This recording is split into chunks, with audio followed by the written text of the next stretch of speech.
Bienvenidos y bienvenidas a Capital Empresa. Hoy abrimos el programa con nuestro espacio LexTech 5.0, donde pondremos el foco en un fenómeno que cada vez preocupa más a profesionales, empresas y también a los consumidores, el neointrusismo digital.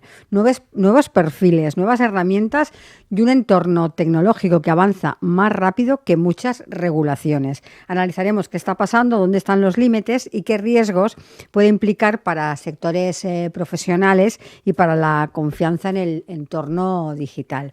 Y después cambiaremos de plano, pero no de impacto económico, porque mientras las empresas miran hacia la digitalización, el tablero internacional vuelve a recordarnos algo que ya hemos vivido en los últimos años, que en los conflictos geopolíticos también se traduce en volatilidad económica. Hablaremos de cómo las tensiones internacionales están sacudiendo nuevamente los mercados energéticos, qué consecuencias puede tener para las empresas y consumidores y qué papel pueden jugar las energías renovables en un escenario cada vez más incierto. Así que arrancamos Capital Empresa.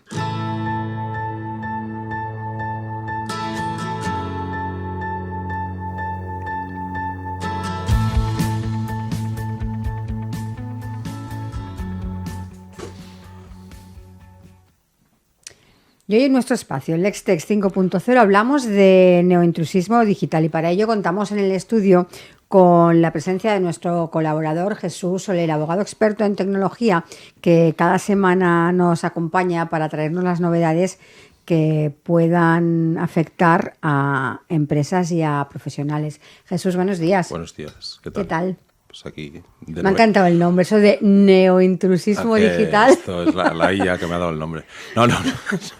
Borra. No es mío. El nombre es del Colegio de Abogados de Madrid. Bueno. Sí, el Colegio de Abogados de Madrid acaba de presentar en el Congreso, hace una semana, una modificación del 403 del Código Penal, que es el que habla del intrusismo profesional. Obviamente quieren proteger un poco el corporativismo, pero obviamente por lo que está haciendo la IA. La IA está en todas partes. Este año todo es IA y todo lo vamos a hacer a través de la IA. Entonces, la modificación del 403 dice que claro, la IA y otros operadores están realizando actividades que es propia de los abogados, que es el asesoramiento jurídico. Pero va más allá, porque lo que dice el 403 es el que realice actos profesionales de una profesión regulada, tiene una sanción penal, ¿vale? Tiene unos agravantes, tal, y entonces el problema es que habla de el que realice, expresamente dice el que realice actos. Dice la ley, el que ejerciere actos propios de una profesión sin poseer el correspondiente título académico expedido o reconocido en España, de acuerdo con la legislación, bla, bla, bla, bla, bla, incurrirá en la pena de 12 a 24 meses. Entonces dices, bueno, lo ha hecho el Colegio de Abogados, pero ¿quién puede realizar actos propios que tengan que ser aprobados o que tiene una profesión que necesite de una autorización, llámale administrativa? Pues abogados, economistas, médicos, auditores, arquitectos, psicólogos. Etcétera. Etcétera.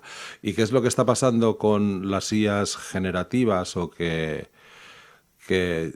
recogen toda la información, las LLM que se llaman? Bueno, pues que tú le envías, todos hemos hecho la prueba, le envías un análisis de sangre y te hace todo el desarrollo, el estudio, lo que te pasa, te dan consejos, etc. Al final pone, esto no significa que sea consejo médico, pero... O sea, todo el rollo este. Entonces, ya, pero... De momento la IA me ha hecho una explicación 10 veces más larga de lo que me va a hacer mi médico.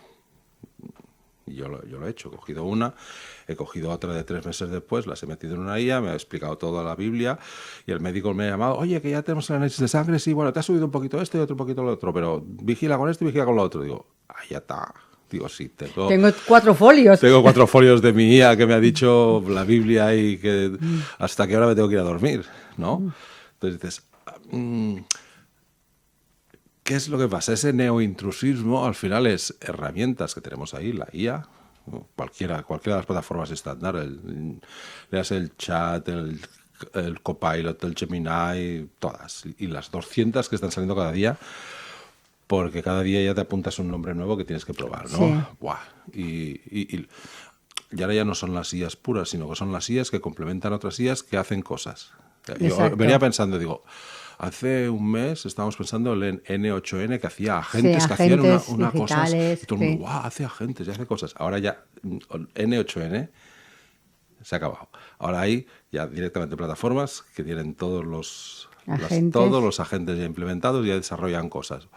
Entonces, ese mismo agente tú le puedes crear diciendo, cuando yo te subo el análisis de sangre, hazme todo el estudio médico, de alguna forma, llamado médico.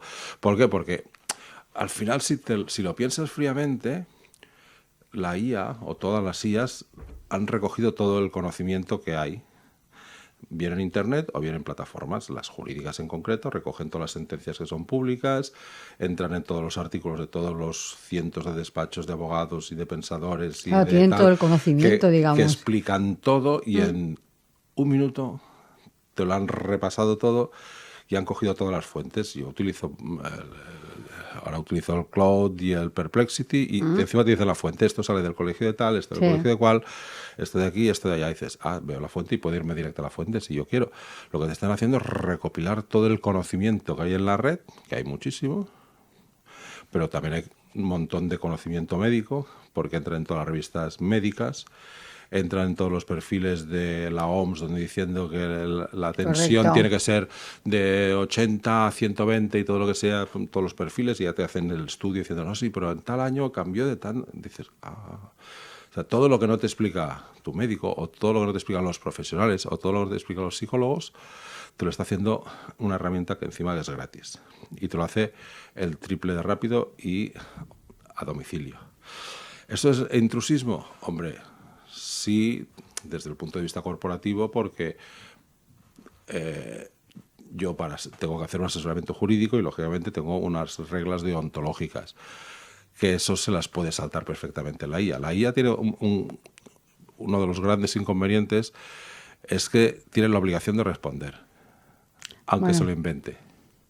Entonces, tú le haces una pregunta, yo he hecho la prueba, el neointrusismo digital, pum. Y en una te sale una explicación pseudofilosófica que dices, ¿por qué? Porque no ha ido a buscar las fuentes correctas, y en otra ha ido a buscar las fuentes correctas y, claro, yo le he dado más pistas. Yo en concreto, desde el 403 del Código Penal Español. Entonces ha ido a buscar las fuentes más concretas donde se refleja el 403 del Código Penal Español y realmente dices, te da el conocimiento sobre esa fuente concreta. Pero claro, la otra sí o sí te va a responder. Algo te responde, Algo te no va, lo sé. aunque sea neo quiere decir nuevo, intrusismo quiere decir que se meten dentro de una profesión, y digitales a través de informática, internet, que es lo que vienen haciendo, ¿no? Que es lo que hacíamos cuando no sabíamos una pregunta en un examen, te la inventabas. Sí, ¿verdad? Relacionabas una cosa con otra. Ponías un montón de palabras y Sí, decías, bueno, a ver si cuela. Y hacías ahí y te metías en medio y te explicabas. Eso es lo que hace la IA, porque tiene la obligación de responder siempre.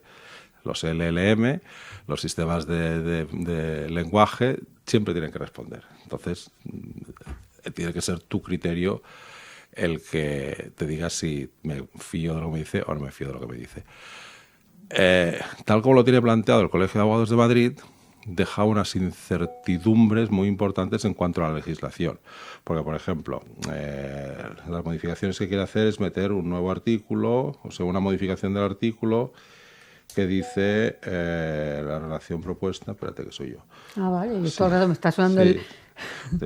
Dice, incurrirán las penas previstas en el apartado 1, o sea, el que haga actos de una profesión, quien con ánimo de lucro o en el marco de una actividad empresarial o profesional diseñe, comercialice, ofrezca, publicita o ponga a disposición del público un sistema automatizado que, sin intervención directa y efectiva de un profesional legalmente habilitado para ello, genere, recomiende o confeccione para terceros indicaciones, dictámenes, estrategias, documentos o actuaciones que constituyan actos propios de una profesión cuyo ejercicio requiera el título académico o oficial habilitante.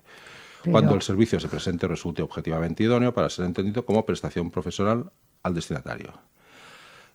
Sí, queda muy bonito el artículo, Sí, ya, ¿no? pero... pero está dejando unas incertidumbres tan bestiales y es todo tan abierto. Esa te iba a decir yo, esto tan genérico, ¿qué pasa? Que no puede intervenir ninguna... Claro, entonces tú te abres el cloud y le metes un contrato, dime si este contrato está bien o mal y cómo lo puedo impugnar, ya automáticamente le puedes condenar al cloud con... Es que para ejercer todas las profesiones necesitas un título, por lo tanto... Exacto. Entonces, pero ya te he dicho, psicólogos, médicos, arquitectos, ingenieros, abogados, es lo de menos, todos, ¿no? Pedagogo. Resumímoslo en todos. Pedagogo, o sea, todas las que tengas que tener un título habilitante, que es haber tenido un grado o una licenciatura y que luego tengas que pasar o por un colegio o no. O no, claro. O no, es absolutamente todo. Con lo cual, capas toda la IA. Porque la IA lo que está haciendo es recopilar toda la información, toda la documentación, tratarla y volcártela a tu pregunta. Y eres tú el que va a preguntar a una IA y eres tú el que te vas a fiar o no de lo que te he explicado. Entonces dices, cuando el ejemplo del médico, vale, el médico te llama y dice, sí, pues, bueno, tranquilo, porque el colesterol está bien, ya te ha bajado y tal y cual. Si tú no le preguntas a tu médico, porque luego los médicos te despachan rápido porque tienen 3 minutos y medio para cada paciente, dices, en la IA sí que te responde siempre. Bueno, y entonces este colesterol, ¿cómo lo puedo bajar? Pues come Danacol. O haz no sé qué. O haz más ejercicio. Siempre dice lo mismo. Haz más ejercicio, lleva vida sana, no comas estos alimentos de estos compuestos ultraprocesados y tal. Digo, la lógica. Luego piensas y dices, para eso no hay que estudiar una carrera. Correcto. Para eso ya directamente lo hago, lo haces, ¿no? Dices, esta modificación no tiene ningún sentido porque te deja todo abierto. Con ánimo de lucro o no, porque la mitad de cosas estas son gratis. Correcto. Con lo cual, yo no creo... Así pago una IA, que es la de resúmenes de reuniones, que esta me va muy bien. Porque encima te hace la traducción, bueno, y 100 pavos al año. Bueno. Venga. Pero el resto, la mayoría son gratis. Y encima te las puedes descargar y puedes hacer un montón de historias, ¿no? Además se van como que abriendo conforme salen nuevas. Es decir, sale una nueva, esta te la ponen gratis. Sí. Sale otra nueva. Ayer me llegó la noticia que en Estados Unidos se han quedado sin stocks de los Apple Mini, ¿sabes? Las cajitas del Apple. Sí. Porque resulta que hay una IA, que es un desarrollo de una IA, el Open Cloud, que se instala en otros ordenadores y hace de IA on-premise, o sea, en tu propio ordenador. Pero está implementada, se implementa mejor en un Mac que en un Windows. Y se han dado cuenta que este Mac Mini, que vale poco, pues va perfecto para eso. Se ha agotado. Bueno. Pots juntar, ¿no? Y yo decía, ¿pero por qué? Si he visto cómo se hace en Windows y no es muy difícil. Porque es mucho más fácil tener una cajita, lo pones y lo metes todo, que no utilizar un PC que lo tengas que tener abierto. En cambio, eso siempre está funcionando. Sí. No te hace falta pantallas, ni leches, ni tal. Si ella sola, una vez que lo has programado ya, le quitas todo. Pues se ha agotado. Entonces, tú tienes que ser lo suficientemente prudente para hacerle las preguntas correspondientes. Y usarlas o no. Claro, es que la decisión final es tuya. Tú vas al psicólogo, te dice que no tenemos un robot sentado en la mesa. Tienes que hacer un montón de cosas que luego no haces y, bueno, es que no mejoro con este psicólogo. Tío, es que no lo haces. Tienes que hacer ejercicio. Bueno, es que no adelgazo. Coño, es que comes como te da la gana y encima no haces ejercicio, pues ¿cómo quieres que te baje la tensión, el colesterol, el tal? Pues la llevas a lo mismo. Pero el problema es que la modificación que quieren hacer es tan... laxa o poco definida, ofrezca, publicite o ponga a disposición del público un sistema automatizado que sin intervención directa efectiva de un profesional, pero claro que tendrías que estar, o sea, una IA generalista tendrías que tener un psicólogo en plantilla, un tal, o sea, todos, ¿no? Sí, claro, es que es complicado. No tiene sentido, ninguno. Porque al final estas IAs, ya hemos dicho, recogen el conocimiento que hay, público o privado incluso, ¿no? Porque siempre es público. Es que, que si no hubiera la IA, tú podías acceder perfectamente a ese conocimiento tardarías un mes, pero tendrías el conocimiento para poder acceder. Claro, tú, por ejemplo, si tú... No es que se lo invente, es decir, lo saca de lo que ya está... Una persona normal hace 20 años, que quisiera tener un conocimiento sin tener que ir al abogado, podía ir a un Aranzadi, que es una enciclopedia jurídica, Sí. y buscar los tomos, buscar las sentencias que se le aplican, leérselas, y con un poco de cerebro, tampoco demasiado, porque podía interpretar qué era lo que le pasaba. Ahora, Aranzadi, ya no es Aranzadi, está todo en Internet, con lo cual ahora esa misma persona solo diría, Pregunta, búscame claro. sentencias, de no sé, Claro. es más, el propio TSJ ya abre las sentencias, el CENDOG, son todas las sentencias en abierto, con lo cual cualquiera puede ir y buscarlos y decir, vale, entonces esto quiere decir tal. Luego es tu voluntad si quieres afinar más o afinar menos, pero el primer conocimiento ya lo tienes. Que luego has de interponer una demanda, obviamente ahí sí que tiene que haber un profesional, ¿no? Si tienen que operarte, Claro. obviamente tiene que haber un médico. Si tienes que hacer una casa, obviamente tiene que firmarte los planos un arquitecto. Si tienen que darte un tratamiento farmacológico, obviamente tiene que haber un psiquiatra o un psicólogo Una receta colegiado médica, o un vaya. farmacéutico, etc. Con lo cual dices, los actos propios de una profesión no solo es el asesoramiento, Es que al final, es lo que realmente da Claro. motivo a esa profesión. Yo, como especialista en tecnología, no tendría por qué estar colegiado, porque en teoría la colegiación de un abogado hoy en día puedes prestar asesoramiento jurídico siendo jurista, que es alguien que tiene el grado pero no está colegiado. Pero para ir a juicio sí que tengo que estar colegiado. La norma habilitante es estar colegiado. Pero solo con que haya acabado un grado o haya hecho ya soy considerado un jurista. No tengo por qué haber hecho el examen de acceso al Claro. colegio, las prácticas, etc. Para eso me hace falta solo si quiero construir una casa, si quiero recetar un fármaco o si quiero acudir a un juicio. Y esos son los actos propios, puros y estrictos de un abogado.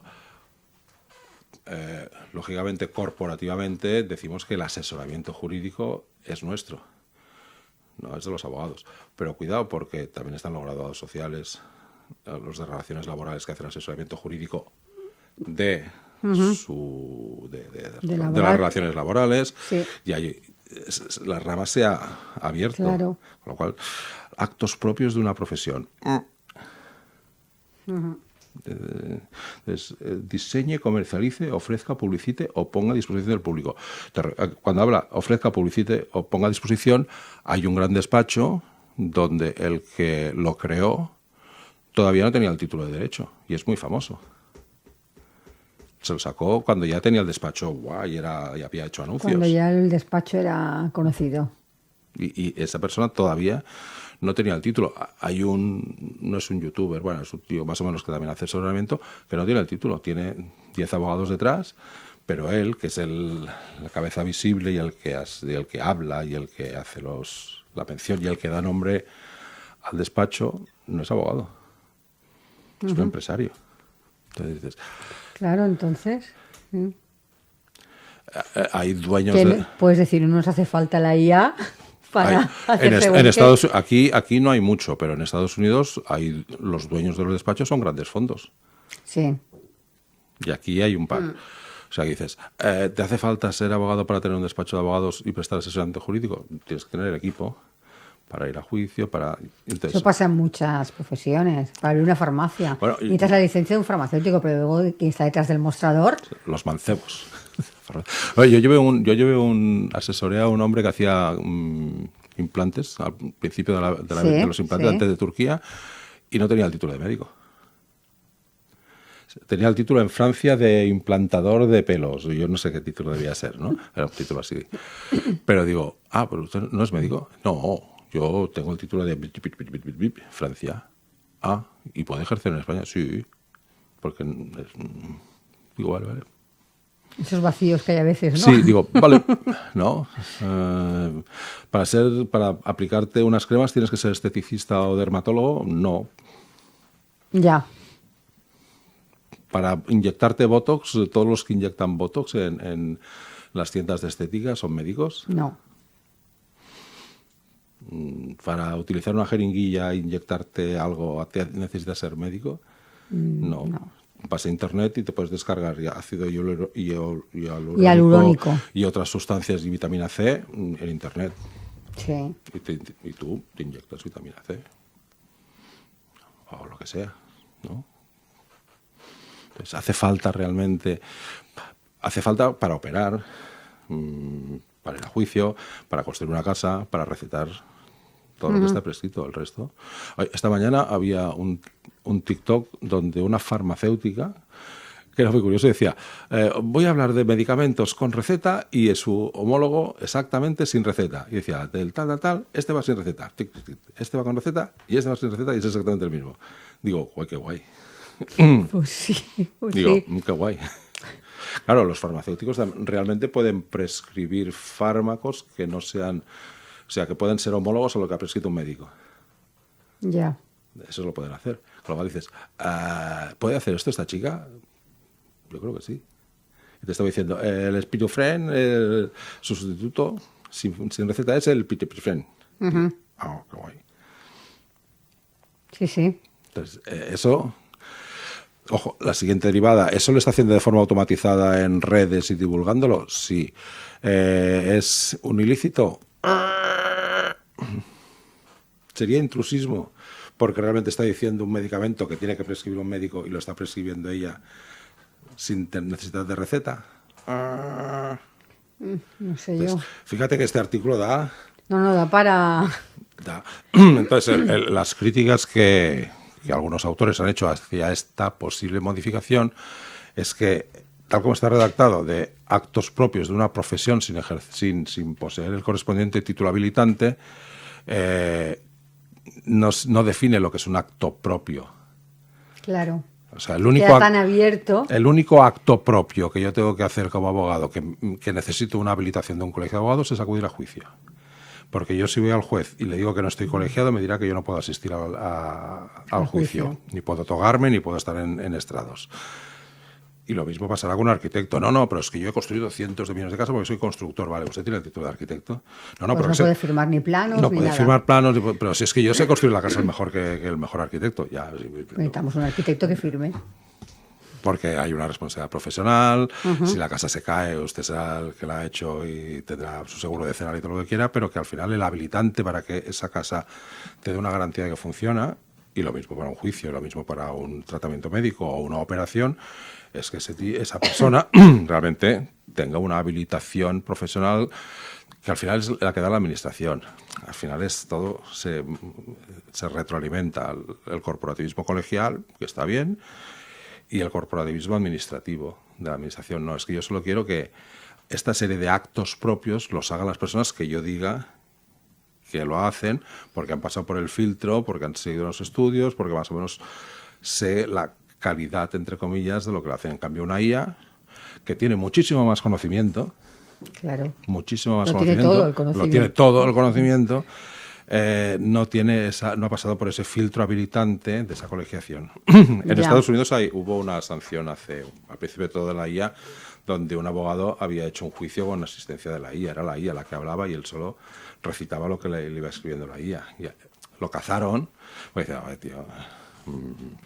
Pero y eso fue al principio y todo el mundo, ¡guau! Hoy en día justamente la máquina... Pero esto, a ver, si todo lo que dices es correcto...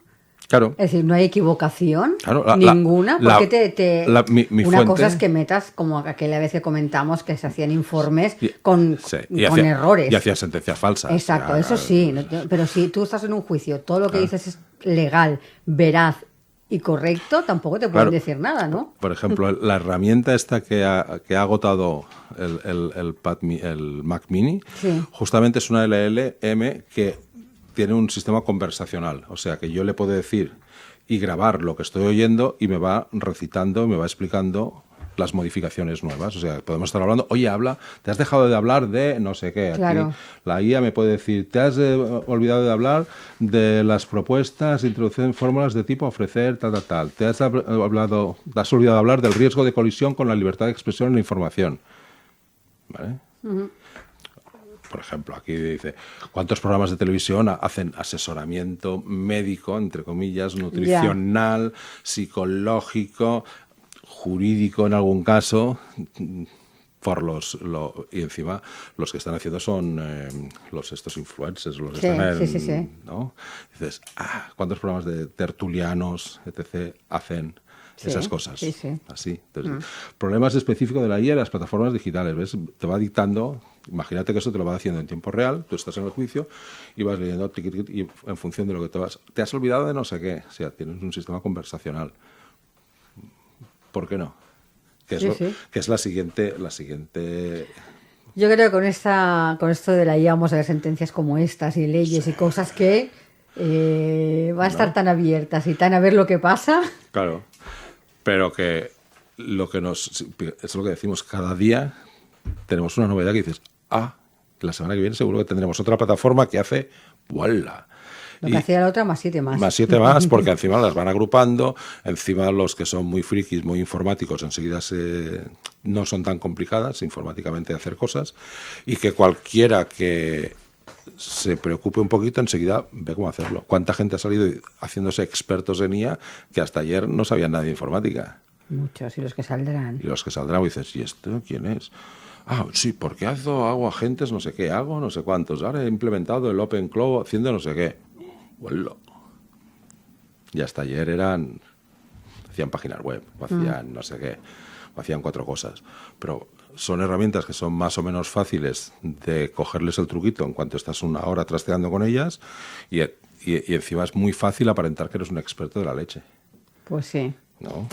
Pues Y eso puede pasar con cualquier profesión, ese es el problema, que eso puede pasar con cualquier profesión, ¿no? lo veremos este año. Va a ser muy divertido. Exactamente, va a ser divertido. Yo creo que nos eso. vamos a pasar muy bien.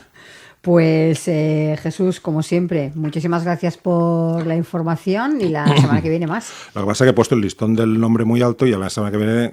Hay que buscar. No buscar Hay que esforzarse. No llegaré a un nombre tan chulo como el de esta semana. Bueno, a ver con qué nos sorprendes. Hasta la semana que viene. Hasta luego. Adiós.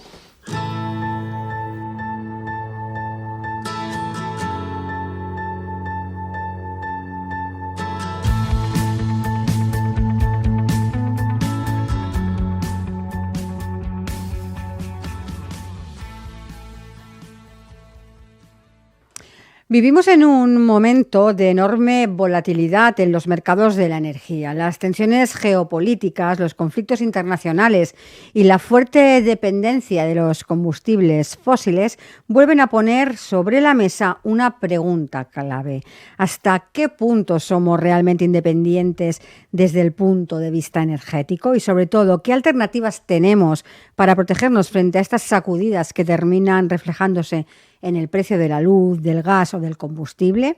De todo ello vamos a hablar hoy con alguien que sigue muy de cerca la evolución del sector y que defiende que tecnologías como el autoconsumo, la energía fotovoltaica o el almacenamiento pueden jugar un papel decisivo en este nuevo escenario. Saludamos ya a José Carlos Díaz, es el CEO de Sotisolar.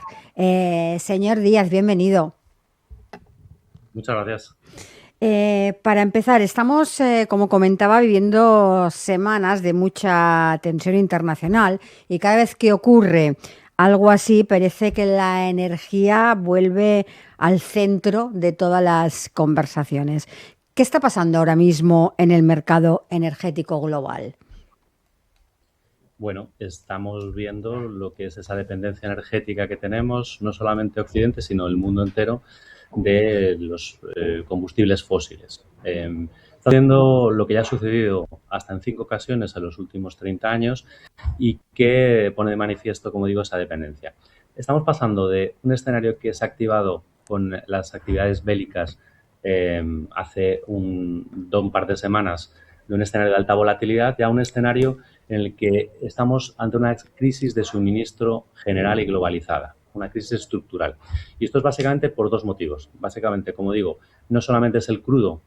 Primero, entender que el conflicto en la zona produce una interacción con la producción directa de crudo. Uh-huh. Estamos viendo ya el barril de Brent en picos máximos en zona de guerra, en el entorno de los 100 euros. Pero hay una segunda derivada que no todo el mundo está entendiendo, que es la dependencia energética del gas, ¿vale? Y cómo está afectando a Europa y, en nuestro caso, a España. Si queréis, aparte de esto, que luego podemos entrar un poquito más en detalle, hay una tercera derivada, que es la crisis de suministro general, en el cual se están inflacionando todos los, costes de transporte hasta un 180% en las rutas que ya van alternando como alternativa al estrecho de Hormuz. Entonces estamos ante una crisis de una naturaleza global que, como estáis viendo que todos los expertos están confirmando, va a depender de la duración de la misma. Ahora que nos habla usted del estrecho de Hormuz, por donde circula gran parte, una parte muy importante del petróleo mundial, ¿por qué ese lugar tiene tanta capacidad de sacudir la economía global? Para que lo entiendan nuestros oyentes. Bueno, es muy sencillo. Por el estrecho de Hormuz circula diariamente el 20% del crudo, pero esto sabemos que hay productores como Rusia, como Estados Unidos, como otros grandes productores que generan el 80%. Lo que está pasando es una dependencia geoestratégica porque en esa región el resto de productores de crudo, en este caso de gas licuado, están radicados en esa zona. En concreto, la influencia con el gas natural, el gas licuado, es que Qatar es el principal fabricante, principal productor, hasta en un 50% de este gas. Además, sabemos que esa dependencia geoestratégica hace que el estrecho de Hormuz sea el paso obligatorio de todos los suministros. Entonces, ahondando un poquito más en el gas, que yo creo que es el gran desconocido aquí, el que suba el gas impacta directamente en nuestro precio de energía y, como decía, que Qatar haya suspendido su producción, el complejo de Ras Laffan, está haciendo que esa incidencia sea todavía más grande.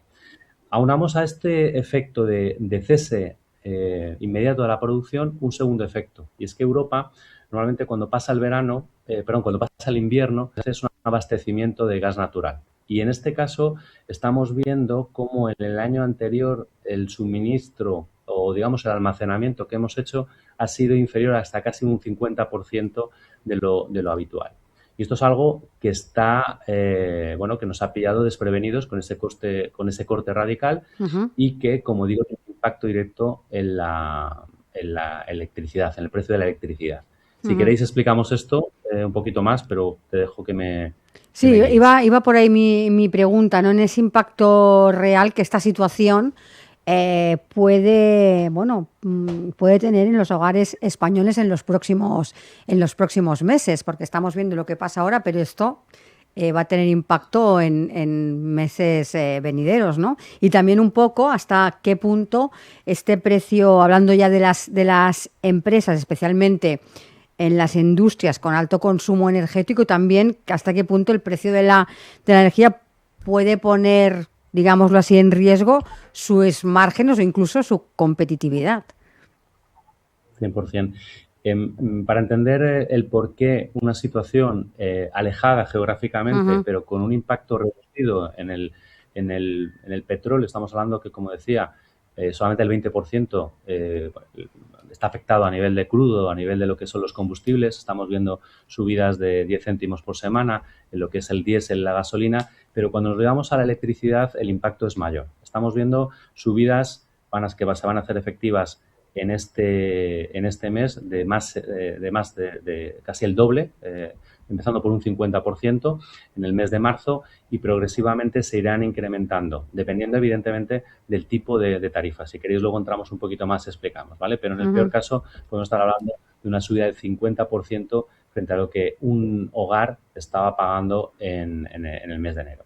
Y eso es por el mecanismo de precios, cómo se están fijando los precios o cómo se fija el mecanismo europeo y, por tanto, español, de cómo se fijan los precios de la electricidad. Básicamente, para que todo el mundo lo entienda, aunque España tengamos más de un 60% de generación de electricidad renovable, que es un poco donde vamos a acabar, ver cómo se puede almacenar como solución definitiva y que nos dé esa independencia, pero la realidad es que ahora mismo pongamos el ejemplo de que generamos un 90% de electricidad por renovables, viento, mareas, fotovoltaica, por supuesto. Bueno, pues realmente quien fija el precio es la última energía en entrar. Por eso, cuando falta ese 10%, se tira de centrales de ciclo combinado que queman gas. Y ese es el efecto que nos está generando. Esa pequeña dependencia del gas nos está generando un impacto directo en nuestra en nuestro precio de electricidad y, por tanto, de la competitividad de nuestras empresas, que van a ver incrementados sus costes de producción, y en los hogares un incremento, como digo, en los próximos meses, en el muy corto plazo, de un 50% de incremento sobre lo que ya se está pagando en enero y febrero. Ujú. Estamos ahora hablando, digámoslo así, del problema, pero ustedes también apuntan hacia posibles soluciones que ya están, ¿no?, encima de la mesa. Ustedes defienden que tecnologías como la fotovoltaica o la aerotermia pueden convertirse en una especie, digámoslo así, de escudo a esa volatilidad energética. ¿Por qué cree que ahora cobran todavía más sentido? Bueno, yo creo que lo has definido perfectamente. La fotovoltaica, en este caso el autoconsumo, lo que hace es que la electricidad que necesitas la generas en el mismo sitio, a través de una energía verde, libre e inagotable, como es el sol. Esa energía, además, en horario solar la puedes consumir y además puedes almacenarla en baterías, generando un concepto de independencia. Esto es un concepto muy fácil de entender. No necesito energía de la red, me la genero yo mismo, me la almaceno y yo decido cuánto y cómo lo consumo. Con lo cual Ujú. nos genera esa independencia de estos escenarios de volatilidad, que siento decir, y sin ser alarmista, que cada vez se repiten con más frecuencia. Recordemos en la crisis de Ucrania, que en el 22 y en el 23, sufrimos un impacto elevadísimo a nivel global, a nivel mundial, que provocó un estancamiento de las economías, Sí. un encarecimiento del precio y de la producción, y por tanto esta dependencia no es sana. ¿Qué nos aporta el autoconsumo? El autoconsumo, básicamente, para que todo el mundo lo entienda, en una casa, o en un hogar o en una industria, básicamente es generar tu propia electricidad con placas fotovoltaicas. Esta electricidad se puede almacenar y, como digo, se puede utilizar. No necesitas desacoplarte de la red, Ujú. pero lo que estás generando es ese concepto de independencia. Atenúas y garantizas esa producción que tú necesitas para tu actividad productiva. Imaginemos cualquier industria intensiva en electricidad, lo que se le viene encima básicamente es un desposicionamiento a nivel productivo local, nacional y luego mundial, porque nuestros productos se van a encarecer si la materia prima, en este caso la energía, se encarece. Entonces, frente a esto, como decimos, el autoconsumo es el mecanismo natural para aprovechar esa electricidad, esa fuente inagotable que tenemos, y que en España es la gran suerte que tenemos, ¿no? Esa gran radiación, ese sol de alta calidad a nivel de generación de electricidad, y que, como dices, se revela como un escudo ante estas situaciones. Ujú. Todavía cuando hablamos de autoconsumo, muchas personas piensan que es algo complejo o que requiere de una gran inversión. Desde su experiencia, ¿estamos ya en un momento en el que realmente compensa dar este paso? Siempre. Bueno, llevamos mucho tiempo en esto. Tenemos la gran suerte en España de ser líderes a nivel europeo, conjuntamente con los países nórdicos. Fijaros el contrasentido, ¿no? En países que lideran o que han liderado la instalación fotovoltaica son países nórdicos con menor radiación. Estamos hablando de Países Bajos, de Alemania, incluso latitudes más elevadas. Han instalado históricamente más fotovoltaica. Nosotros tenemos la gran suerte que, como digo, y para que todo el mundo se haga una idea, en Polonia, para generar la misma electricidad que en España, necesitarían el doble de placas fotovoltaicas, ¿vale? Nosotros lo que estamos haciendo es básicamente hacer esas instalaciones, pero no vienen de ahora, sino que vienen de un gran tejido empresarial que hemos construido en una historia de 10 años. SOTI llevamos más de 10 años haciendo instalaciones. España, como digo, es líder y referente europeo por la calidad y porque existe también una tecnología que, aunque no es nuestra, que es de fabricación principalmente china, nos está generando una confianza para hacer instalaciones, activos que duran en torno de 20 años para el cliente, 20-25 años de vida, y que se amortizan en situaciones normales sin ningún tipo de subvención y sin ningún tipo de ayuda en 6 años para un residencial y que ahora con la situación de precios al alza en 3 años estarían pagadas. Estamos hablando por tanto, de una realidad consolidada, porque hay tecnología, porque tenemos la energía gratuita que es el sol y porque son instalaciones que de verdad, todo el que la ha probado no solamente repite, sino que comparte su experiencia de autonomía, de independencia y de sostenibilidad. Hay otro elemento que aparece siempre que hablamos de energéticas, que es el almacenamiento. Generar energía renovable es el primer paso, pero no siempre coincide con el momento en que la necesitamos, ¿no? ¿Hasta qué punto las baterías van a ser la pieza clave para transformar realmente el modelo energético? Bueno, yo creo que igual que hace en torno de 5 años se hacía mucha instalación fotovoltaica, os podemos decir que ahora mismo prácticamente más del 60% de las instalaciones se realizan con batería. El precio de las baterías han bajado, la vida media está subiendo por encima de los 12, 15 años, con lo cual es un activo que se prolonga en el tiempo y se obtienen mejores rentabilidades, mejores TIR para las empresas, mejores de inversión para el residencial, y que es el elemento indispensable cuando generas esa electricidad y en vez de volcarla a la red para que alguien la aproveche pero que no te la pagan bien, lo que hagas es que te la quedas en una pila grande y la utilizas como pilas. Este concepto, que parece muy sencillo, es muy parecido y va muy ligado también a la aerotermia, ¿vale? En hogares, un poco siguiendo esa tendencia de independencia energética y de no estar pendiente de esos escenarios de volatilidad o de incertidumbre que se están produciendo cada 2 por 3 en zonas que están muy alejadas de donde estamos nosotros, pero con una influencia directa, es la aerotermia. Entonces, ese concepto de transición energética desde la combustión fósil a la electrificación de la demanda, eso que se define como electrificación de la demanda, no es nada más que utilizar la energía que utilices que sea electricidad, y que esa electricidad, si te la puedes fabricar en donde tú tienes tu centro de producción o tienes tu casa, pues es el escenario más óptimo. Tendrías, por tanto, un hogar, un negocio, una industria en el que tienes generación, que almacenas esa energía que no consumes en ese momento, en esa franja horaria solar, y que luego la puedes utilizar, por ejemplo, en un hogar a partir de las 8 o de las 7 de la tarde cuando vuelve la actividad al hogar. Y eso es un poco para lo que sirven las baterías, para dar continuidad de servicio, para almacenar. Y déjame apostillar que también vivimos una situación que, como buenos españoles, solamente nos sorprendimos cuando nos pasó, ¿no? Aquel famoso apagón del año pasado en el que veíamos que había gente que tenía servicio. Bueno, había gente que tenía servicio porque tenía una instalación fotovoltaica con baterías y un servicio de backup que permitía alternar el servicio y, en este caso, ser autónomo a pesar de que el resto de las viviendas no lo tenía.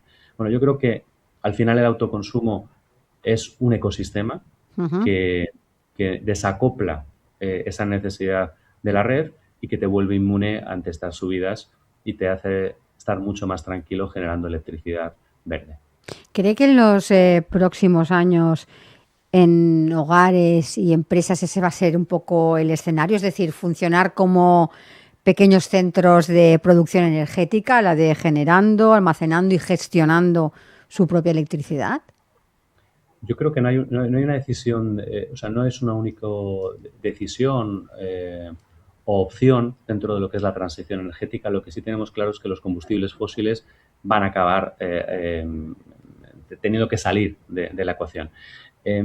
También déjame que ponga encima de la mesa lo que supone como oportunidad de país tener el sol, esa fuente inagotable de electricidad para explotarlo, para luego poder almacenarlo y poder devolverlo. Es como si Arabia Saudí o los países de Oriente Medio hace 70 años hubieran dicho no al petróleo. Nosotros tenemos que decir sí a las renovables porque tenemos viento, porque tenemos sol, porque tenemos la tecnología para explotarla y podemos ser el motor a nivel de país de esta generación. En el caso concreto del autoconsumo, como digo, digamos que la apuesta general es por las renovables, sí. Hay un mix energético que tiene que funcionar y tiene que existir una estabilidad. La combinación de todas estas variables, quitando de la ecuación la combustión, yo creo que es una necesidad y una obligación. Y aquí, como digo, el autoconsumo es parte importante de este tránsito. Habrá zonas en las que podamos hacer instalaciones de autoconsumo, pero que nadie piense que porque no tenga cubierta suficiente, en espacio suficiente en su cubierta, no va a poder hacer una instalación. Ahora mismo la regulación permite hasta 5 kilómetros alrededor y además se generan beneficios a nivel de red muy importantes. Estamos hablando que cuando la generación se pega al sitio donde se genera el consumo, donde haces el consumo, estás ahorrando transporte. Esa red de transporte que vemos muchas veces que necesita inversión y que necesita cuidados y lo que estamos haciendo, generando en Trillo y desplazándola a Valencia, pues está generando una ineficiencia. Esa ineficiencia con el autoconsumo se anula y además es independencia para el propio productor que decide cuándo y cómo genera, cuándo consume esta electricidad. Desde su perspectiva en el sector, ¿qué decisiones deberían tomarse hoy en Europa o en España para reducir esa dependencia energética? Bueno, yo creo que hay un plan, el PNIEC, un plan y un objetivo, una Agenda 2030, que a nivel de fotovoltaica, sobre todo en autoconsumo, estamos por detrás. Tuvimos años muy buenos el 22 y 23, un impulso no solamente por la crisis, sino por subvenciones y tomando conciencia de esa transición. Pero yo creo que falta una mirada global a nivel continente, a nivel país y sobre todo sin colores políticos. Yo creo que el problema que estamos teniendo es que se está dando un tinte político a si las renovables son de izquierdas y las nucleares son de derechas. Yo creo que hay espacio para todos y lo que deberíamos es tener una mirada mucho más amplia, entendiendo, como decía antes, la oportunidad de país. Siendo más concreto, creo que necesitamos apoyo y cerrar un marco regulatorio que de verdad empuje la transición energética. Creo que hay restricciones a nivel de acceso a la red para poder enganchar estas plantas a lo que es la red y poder contribuir en ese mix energético con energía verde. Hay un cuello de botella en esa parte. Creo que tiene que ser más diligente la regulación con aquellas eléctricas o actores, la parte más de distribución seguramente, que no están ayudando a generar esos permisos, esas atenciones en los tiempos y formas metidos a nivel de regulación. Pero más allá de estos detalles, a mí me encantaría que lo que hubiera fuera una unidad de país para entender que tenemos esa oportunidad de tener nuevo oro dorado, que es el sol. Ya no es el oro negro del petróleo, sino que es un oro que lo tenemos y que lo podemos exportar al resto de Europa. Yo creo que esa es la principal oportunidad que tenemos y lo quiero ver en positivo. Hay muchas cosas que mejorar, pero hay que empujar esa parte. Por último, pequeñas cosas que se pueden ir haciendo. El avance de los coches eléctricos es fundamental también. Yo creo que si vemos lo que hizo China, si alguien ha estado en China hace 20 años, está ahora el cambio radical. China tiene el 50% de vehículos eléctricos a nivel país. Ha hecho el cambio radical precisamente anticipando estas crisis y de hecho hoy es más independiente de estos efectos y eso se hace con una mirada estratégica a medio o largo plazo. No podemos enfocarnos a gestionar un país en modo legislatura como están haciendo nuestros políticos de ambos lados. No quiero entrar, pero creo que es un inconveniente grande esa mirada a corto plazo que se está teniendo. Pues señor Díaz, tenemos que dejarlo aquí. Muchísimas gracias por haber participado en nuestro programa para hablarnos de esas energías renovables tan importantes en estos tiempos de volatilidad. Muchísimas gracias. Gracias a vosotros. Un saludo, adiós. Y nosotros volvemos mañana. Les espero como siempre en Capital Empresa. Así que hasta mañana y feliz día.